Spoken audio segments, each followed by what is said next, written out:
I would like to say something in English. I'm first of all pleading for the unity of my people. Our strength lies in our unity, and we must unite in order to capture power.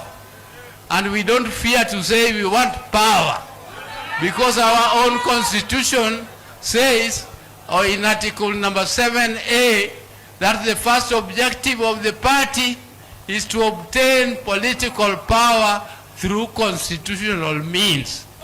And you, if you want to obtain that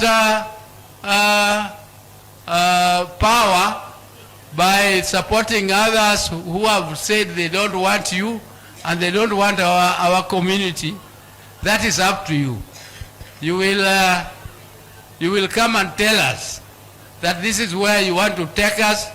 But for us, we are very clear that we are in the broad-based government to stay, and we are going to negotiate, and we are going to negotiate from position of strength as we unite our party and we consolidate the support of our party all over the country.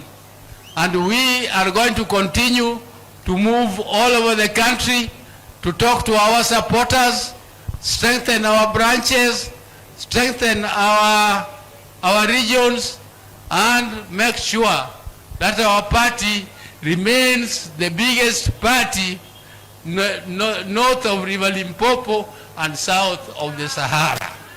That is our aim, and we are going to continue to work that way, and we are not ashamed of what we are doing, and we are sure that those other people who want to distract us by using very abusive language.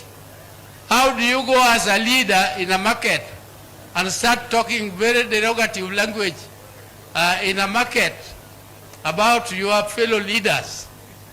And you talk about them as if that is politics.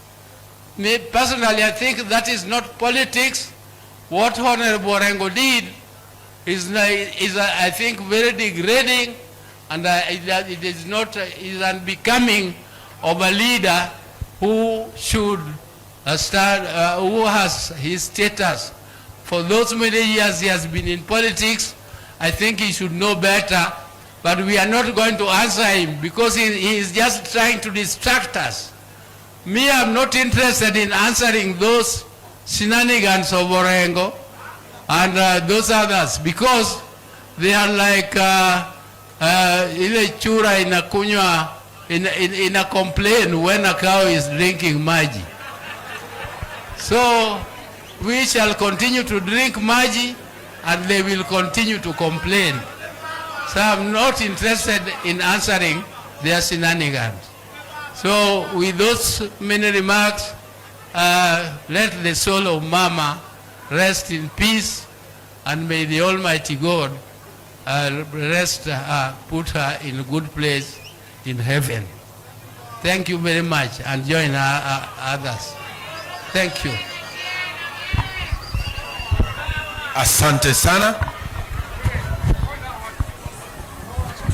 Tuolo mwadongoni koro wadwa kito